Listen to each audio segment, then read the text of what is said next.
이병기 전 대통령 비서실장 등 박근혜 정부 시절 청와대 인사들이 세월호 특별조사위원회 활동을 방해한 혐의로 무더기로 재판에 넘겨졌습니다. 검찰은 박 전 대통령도 관련 보고를 받았을 개연성이 있지만 증거가 부족해 기소 대상에서 제외했다고 설명했습니다. 박기환 기자입니다. 지난달 사회적 참사 특별조사위원회는 박근혜 정부 청와대가 세월호 참사 특조위 활동을 방해했다는 조사 결과를 발표했습니다. 세월호 특조위 활동 방해 행위가 청와대 관계자와 정부 여러 부처 관계자들이 포괄적으로 관여된 박근혜 정권 차원의 전방위적이고 체계적인 국가적인 범죄 행위였음을 확신하게 되었습니다.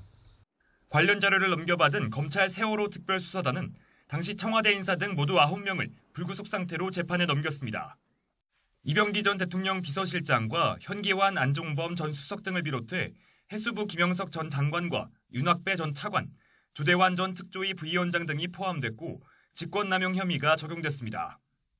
이들은 지난 2015년 특조위가 박 전 대통령의 7시간 등 청와대 행적을 조사하기로 의결하자 공무원 파견을 중단하는 등 특조위 활동을 강제로 종료하게 한 혐의 등을 받습니다. 당시 이현 특조위 부위원장이 사퇴를 거부하자 보상책으로 대한법률구조공단 이사장 자리를 제안해 사직하도록 한 사실 등도 드러났습니다. 앞서 이 전 비서실장과 조윤선 전 정무수석 등은 이미 특조위 활동 방해를 계획한 혐의로 기소돼 지난해 1심에서 유죄 판단을 받기도 했습니다.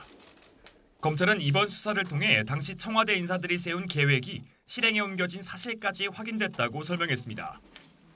다만 박 전 대통령에 대해선 별도의 조사가 진행되지 않았고 기소 대상에도 포함되지 않았습니다.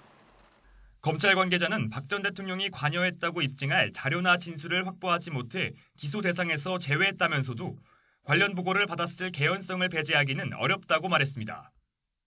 앞서 출범 100일째 구조 실패 책임을 물어 당시 해경지휘부 11명을 무더기 기소한 특수단은 출범 200일을 맞아 진상규명 방해 수사도 사실상 일단락지었습니다. 하지만 옛 기무사의 세월호 참사 유가족 사찰 의혹 등 풀어야 할 의혹들도 여전히 산더미입니다. 세월호 특수단은 남은 의혹들에 대한 수사를 이어나가면서 박근혜 전 대통령과 다른 피의자들을 함께 처분할 예정이라고 밝혀 향후 기소할 가능성을 열어놨습니다.